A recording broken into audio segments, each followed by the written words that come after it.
بسم اللہ الرحمن الرحیم۔ السلام علیکم۔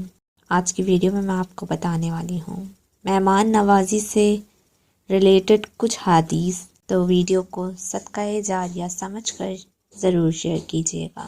رسول اللہ صلی اللہ علیہ وآلہ وسلم نے ارشاد فرمایا، مہمان کے لیے پرلذیذ کھانا تیار کرنا سنت ہے، گھروں میں خیر و برکت کا سبب۔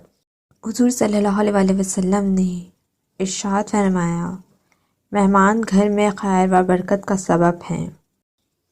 حضور صلی اللہ علیہ وآلہ وسلم نے ارشاد فرمایا، جس طرح چھری اونٹ کے کوہان میں تیزی سے جاتی ہے، اس سے کہیں زیادہ تیزی سے بلائی اس گھر میں آتی ہے جس میں مہمان کثرت سے آتے ہوں۔